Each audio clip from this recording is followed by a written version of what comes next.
En el presente video continuaremos haciendo el estudio de las vitaminas hidrosolubles y revisaremos a la vitamina B3. Como se indicó en los videos anteriores, las vitaminas hidrosolubles tienen entre sus características ser sustancias muy frágiles, además de ser solubles en agua, y la gran mayoría de ellas participan en el metabolismo de las diversas biomoléculas que hemos estudiado, como los carbohidratos, las grasas y las proteínas. Además, una gran diferencia con el grupo anterior de vitaminas, es decir, las vitaminas liposolubles, las que suelen acumularse en tejidos por su propia naturaleza, soluble en lípidos, estas vitaminas, es decir, las hidrosolubles, no lo pueden realizar, y debido a esto el suministro de esas vitaminas debe de ser continuo.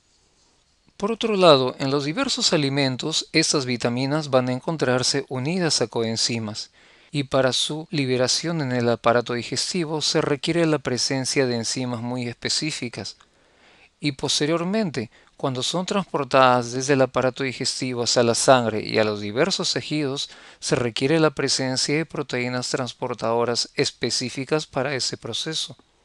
Formando parte de las vitaminas hidrosolubles, vamos a encontrar a todas aquellas que se encuentran dentro del denominado complejo B y además a la vitamina C. El factor hidrosoluble B en un principio fue considerado como una sola sustancia. Sin embargo, con el avance de las investigaciones bioquímicas, se demostró que contenía diferentes componentes con actividad vitamínica, los cuales se designaron con una letra B y un subíndice numérico, como vitamina B1, vitamina B2, vitamina B3, vitamina B6, vitamina B12, entre otros. Pero la tendencia actual es utilizar el nombre de cada sustancia. En lugar de vitamina B1, llamarla tiamina; en lugar de vitamina B2, riboflavina; B3 o niacina; B6 o piridoxina; B12 o cobalamina. Y en este video desarrollaremos a la niacina, o también denominada vitamina B3. La vitamina B3 también es denominada niacina o ácido nicotínico, y los primeros indicios de las funciones que cumplía esta vitamina se remontan al siglo XVII con los estudios realizados por el doctor Gaspar Casal Julián. Este doctor es considerado el primer doctor epidemiólogo español y describió en una obra las enfermedades más frecuentes de su época mientras desarrollaba su labor en Asturias.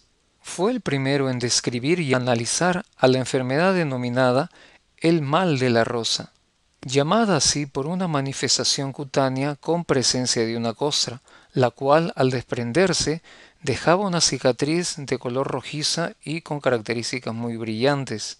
Pero Gaspar Casal no llegó a identificar a la enfermedad debido a la carencia de un nutriente, pero la relacionó de manera acertada con la alimentación basada en el maíz, ya que los campesinos pobres de Asturias vivían de una gran dependencia nutritiva del pan de maíz.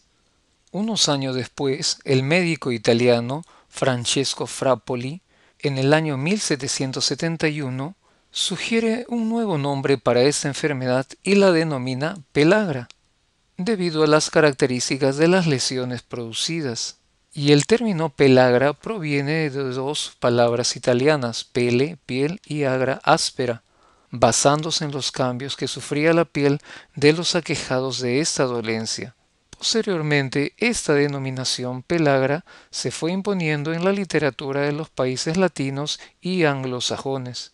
Sin embargo, durante mucho tiempo se consideró a la pelagra como una enfermedad infecciosa o debido a factores genéticos e inclusive por la sobreexposición a la luz solar, debido a que estas lesiones con formaciones de costras se hacen más evidentes en aquellas regiones que están expuestas a la luz. Hasta que en 1914 el Servicio de Salud de los Estados Unidos le encargó al doctor de origen húngaro, Joseph Goldberger, el estudio de la pelagra, con el objetivo de encontrar el supuesto agente infeccioso que la provocaba. Y sus observaciones las redacta en un informe, donde planteó una hipótesis que trató de demostrar el resto de su vida. Él plantea que la enfermedad era prácticamente exclusiva de las zonas rurales y además que estaba íntimamente vinculada a la pobreza y a una dieta barata.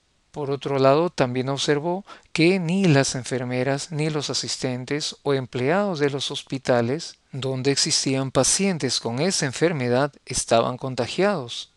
Por lo tanto, Goldberger plantea que la pelagra es producida por una dieta deficiente. Y en el año 1937, Konrad Arnold Elveyen, un bioquímico americano y especialista en nutrición, y el principal contribuyente a la era dorada de la investigación en nutrición, encontró una molécula en la carne fresca y en la levadura, la cual era una nueva vitamina. De esa manera identifica al ácido nicotínico o niacina. Pero además descubre que en los perros curaba una enfermedad muy semejante a la pelagra, denominada lengua negra. Y este descubrimiento permitió la cura de la pelagra, que era uno de los principales problemas de salud en los Estados Unidos. La niacina o ácido nicotínico también es denominada vitamina PP, debido a que previene la pelagra.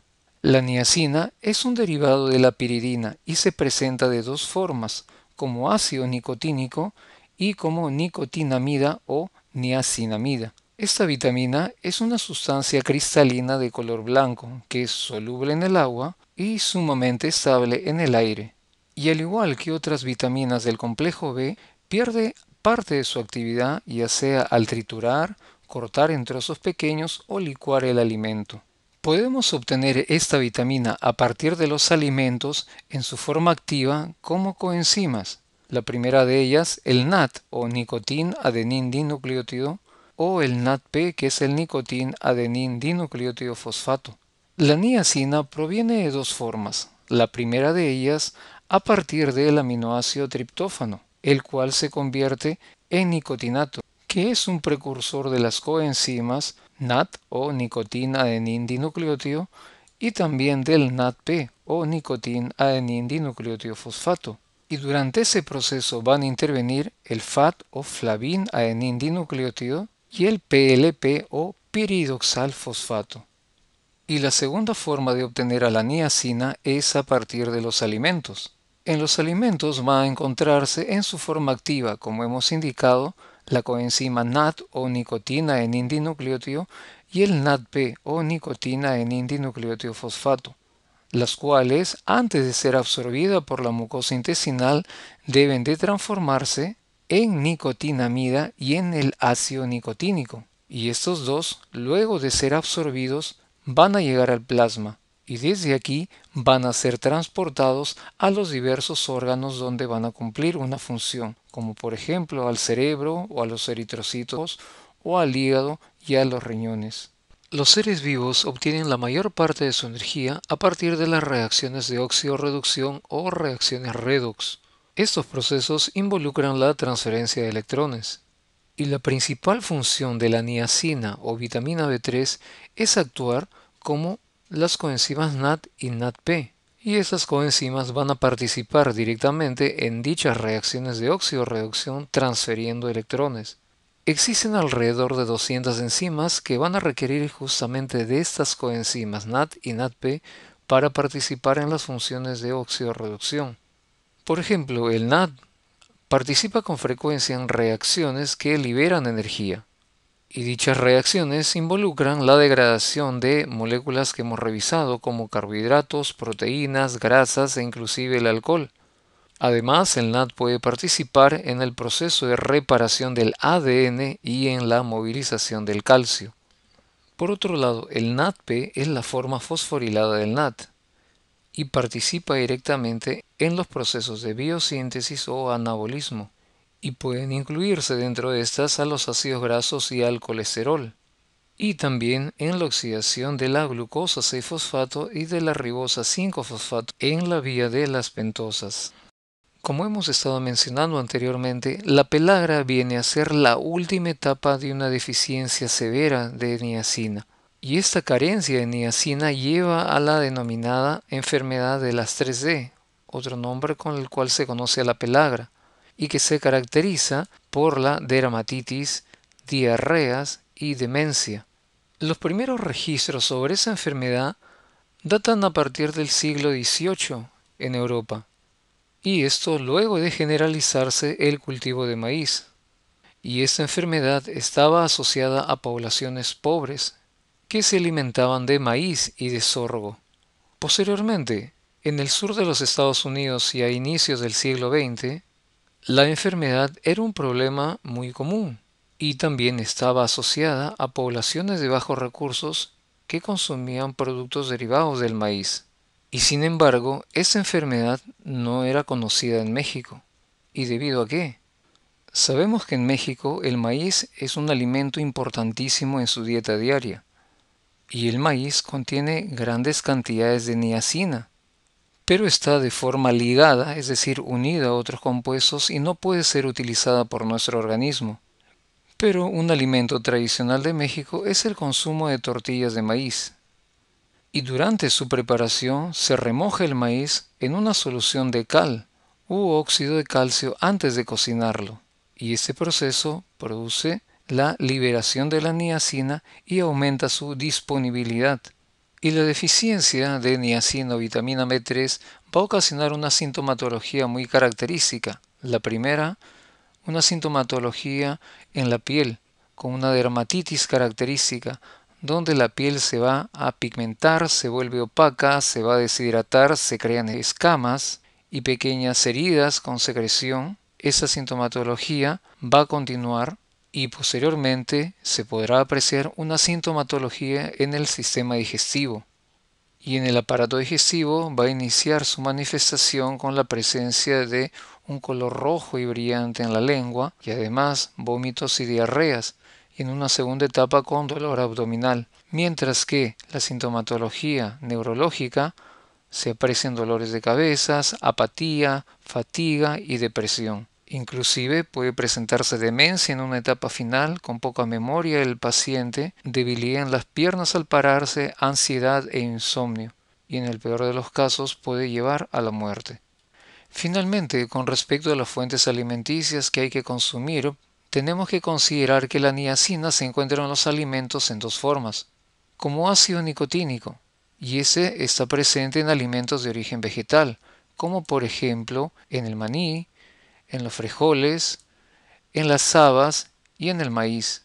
Y la segunda forma de presentación de la niacina en los alimentos es como nicotinamida en alimentos de origen animal, como por ejemplo las carnes magras, es decir, con poca grasa, el hígado, las aves de corral y el consumo de pescados. En los siguientes videos continuaremos la revisión de las vitaminas hidrosolubles.